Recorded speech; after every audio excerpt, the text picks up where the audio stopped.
We've all seen the meme of I'm not black, I'm Hebesha, you are Negro, or whatever they talking about, right? Which is all fine and dandy. But I just want all the people to understand this one thing, that black Americans don't give a fuck. We don't care that you claim black, white, Asian, African. We don't care. You get what I'm saying? It's the point of the disrespect, right? I just want all the people, along with the Somalis and the Ethiopians, all of y'all, that whole little forehead group, I want y'all to understand something. Y'all do know why you here in America, you black, right? You just like me. Now, take my hat off to show you that I'm not one of y'all niggas. I'm a black American. Y'all see my hairline, full headed hair, a normal sized forehead. Black American. If they gave black Americans, or foundational black Americans, reparations today, night, the check started being printed tonight, what would qualify an African or a Caribbean or anybody that does not fall under the banner of American descendant of slaves or a foundational black American? What would qualify anybody that doesn't fall under those two distinct groups, those two distinct ethnic groups? What would qualify Africans, Caribbeans, and the UK blacks to get a piece of the reparations? Because I think a lot of you guys are confused. That's why I'm asking this question. I keep seeing videos of think tanks, right? They're talking about getting reparations from America. But there are people in the think tanks that aren't an American descendant of slaves or a foundational black American. So I'm asking, what would qualify the other blacks to get reparations from America if you are not a part of black Americans, foundational black Americans, or American descendants of slaves, which is the same fucking group of people, right? I've been seeing too many videos of Africans being confused or upset on how and why black Americans cannot be deported from America. And I don't agree with Frank Zanu at all, but this time he's right. What is the purpose of Pan-Africanism if you're saying that unity is impossible? But you said it as if I believe in Pan-Africanism. It's the most stupid, bogus thing ever to anybody to even say. What you spoke about. All black people are not brothers. When African immigrants are told about Black Americans, they're told never be like Black Americans. That's right. When Black Americans are told about African immigrants, they say, at least you're not from there. There's this original story, this narrative that when a Black American man meets a Black African immigrant, they're both dealing with colonial trauma, Yes. yet neither of them has been told the same or the correct story of one another. So that is the initial beef, and the ultimate goal of it is to maintain separation between the entire diaspora. Shout out to Godfrey and the 541 channel, because they have been having some amazing conversations, opening the door for blacks and Africans to have these difficult conversations so that we're able to continue to bridge the gap. Now, I, for one, I'm tired of the diaspora wars. I get it. I understand that Africans get it at this point, that foundational black Americans, we are our own ethnicity, just like you are a Nigerian from the whatever tribe and whatever. They respect us the same way. I'm American. I'm from Cali. I'm from LA. That's where I'm from. Godfrey has been on the front line since day one, educating both ends of the spectrum. So I salute him for that, right? Now, topic of discussion is, when Africans came to America, they're being told to not be, or not, don't commingle with the blacks. You're not like them. You're African, they're black, they're different than you. And on the other hand, the white is telling black Americans, at least you're not like them. You guys are American, you're not like them. So that basically puts a divide between us, because we looking at each other like, man, you just like me. But in the back of our minds, we're remembering what the divider has told us. We're going to call them divider, right? So it's 2026. And now that both sides understand what's going on, why are we still beefing? Why are we still on the internet cursing each other? And I'm guilty of this shit too. I'm guilty too. I'm not acting innocent, right? But since both sides understand what's going on, why should we continue the diaspora war?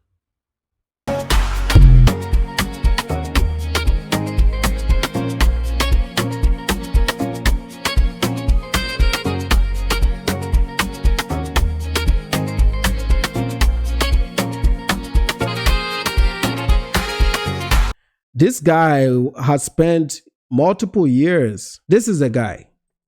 This guy was a big FBA guy before I wrap this up. He was a big FBA guy.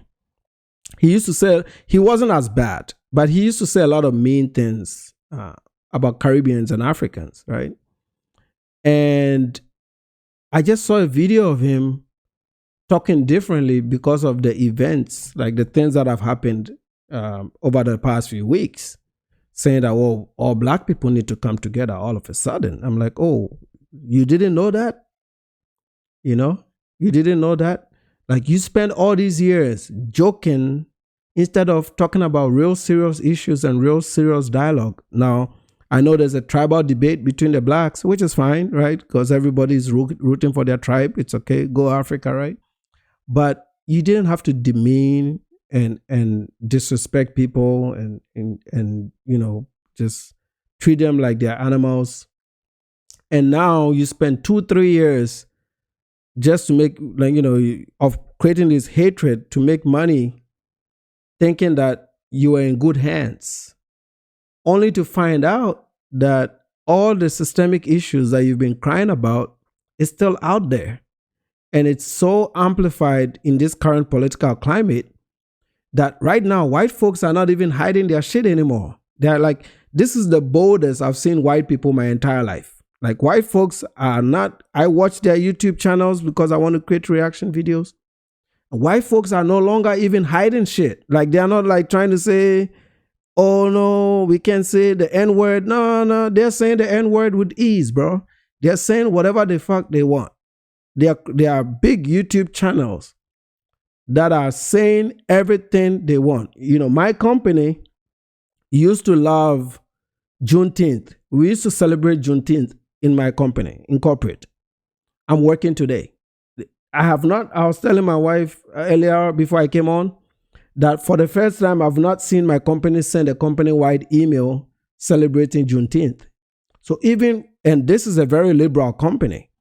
So even corporate America has moved on from the small things that black folks got. They are no longer ashamed. And Tariq Nasheed wasted all his energy hitting black immigrants as if we were the problem. And they forgot that there was a higher power. And now the higher power is like, not so fast, buddy. And just within this week, this kid lost in court, which he should have lost. He killed, right? So, but the lack of support, they didn't get the support from Jamaicans and Caribbean people and all these other groups that they would typically get. And that's not shocking, you know? And now, even those thumbnails he used to make, he stopped making them. Once in a while, he'll throw them in there, but for the most part, he stopped making those thumbnails. So what was this all for, man? Just to raise money and make money? I don't get it. Know that they're different type of Asians. All of the Hispanics know that it's different type of Hispanics. But once my ass get on here and say, yeah, I understand that all the blacks is different, but right now we need to stick to. This is what he used to always say. This guy's TikTok channel is a para FBA channel. Like, all he always said, he always emphasized, which I also believe is true, that black folks were all different people. But we had to always respect each other, right? We had different cultures, different ideas, different ways of doing things. We had to always respect each other. We never said that we were superior to the blacks in Asia, in America. No, we never did that.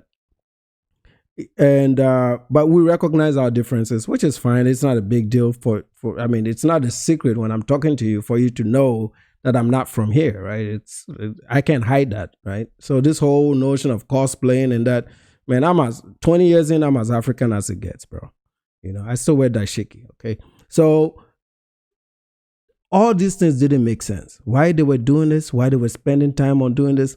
This guy built a whole TikTok shitting on us and telling us how we're not like them. This was a prime architect of they are not like us, this particular guy.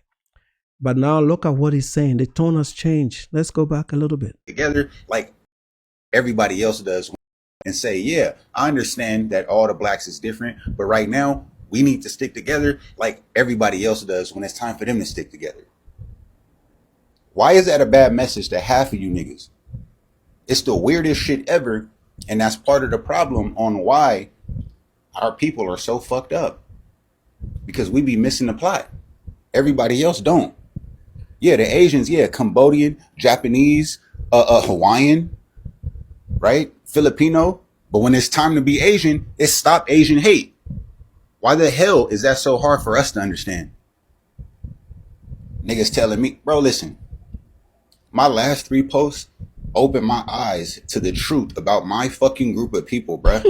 We are our own worst enemy.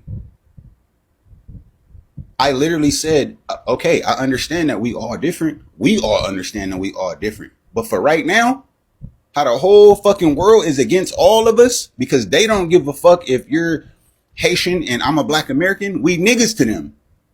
How hard is that to understand? We are our own biggest enemy at this point. So he's going back and forth with his own audience because his audience is what he's created. Your audience is who you bring to you, right?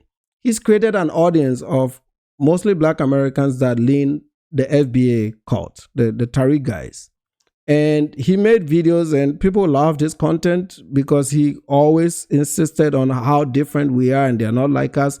And he did the nastiest. This guy he's talking like this, but he said, you know, like how hard, and he's asking his audience, how hard is this for you guys to understand? Well, it's hard for them to understand because you spent 2 years telling them how different we were and how we immigrants needed to go home and how we needed to stay out of your business. That's what you told them and they believed you. See, content is a powerful thing. People listen to you over the years and with time, they may form your opinions and they believe you. And they believe that what you're telling them is right. And you got away with it because you just wanted to make money on TikTok. And you forgot that there is a bigger picture. And now you're looking back and you're saying, geez, these breadcrumbs that the white folks were giving us and making us happy and do this hate on the other black groups was just dividing blacks so that when there's a bigger issue that you would have no support. And in this case, in those 2 issues, I disagree with them. I think the what's the kid's name? The Karmelo guy, he needed to go to jail. The parents had an option to take a plea deal. They didn't take that plea deal. He would have done 10 years, 5 years in. The kid was an angry child. Frisco ISD reported that they had had a knife incident with him at school. You know, there was an altercation a few months leading up to that. And if you look at his mugshots and his pictures, he was just a naturally angry child. Where does that anger come from? Parenting, bad parenting. Also, the parents' press conferences. If you listen to all that press conference the parents did, you can tell the parents were not normal parents. They were just weird, man. They couldn't express themselves. They picked a felon to lead them in press conferences. Everything was just a mess. They had no leadership and no control. This is why I talk openly about the need to emphasize leadership in the black community, not just black Americans, but black people generally, everybody. Why it's important to understand leadership and to learn to be leaders. Like if you don't conduct your relationships, understanding that you're a leader not because God ordained you, but you actually have acquired the tools and the skills to lead properly and make good decisions to lead a family, you're gonna fail in your quest to be to lead your families. And this is why I talk openly about this stuff, right? Which one I'm probably gonna put this in a tiny book that I'll make it PDF downloadable for you to download for free, for as a guide to go back and look at from time to time. All my talking points, I'm gonna, like transcript all my talking points and put it in a book somewhere so that it's somewhere on the record for people to, because I don't change these positions. But anyway, these are the things. These are the effects of what Tariq Nasheed did. He poisoned his population with an ideology to divide or to separate from other black folks, to make it look like when I walk downtown Dallas, that white people are gonna think I'm gonna see some difference between an African and a black. They're not gonna see that much of a difference. They would once to start speaking. To them, we're all ninjas, like he said, right? Once you start speaking, then the relationships are different. But if it doesn't mean that I have to support these goals, though. I mean, I like I said, I think the kid committed a crime. What the best I can do in my, like I said, the best I can do when it comes to the Black community as a whole in general is to keep preaching the positive things that I think can make them better, which is why I talk a lot about what they need to do in relationships, marriage, leadership, the finance part, because sometimes I talk about finance here in my videos. All those little things, I call out the bullshit, like the Red Pill guys, the Passport Bro movement, the things that I think influence or in the long term affect a community, you know, like, because these baby mamas are not just making the babies by themselves, right? Somebody's actually doing it. And if my content stops the process of making that happen, then I think I've served the community. That's the way I look at it. Because all the guys that are traveling with Austin Holloman, they're traveling because they got influenced by Austin Holloman. So if I can influence another group of guys to look at things differently and to start thinking about being that stability that they desire by leading by example, then I have done my work. So this is how I've always looked at it too, right? That YouTube is a powerful tool. And unfortunately, a lot of these guys haven't used it right. They've used it just to make money at the detriment of the community. And when things like this happen, they're scratching and looking for allies. I'm not going to go boycott anything. I'm not going to boycott no Asians. I don't give a fuck.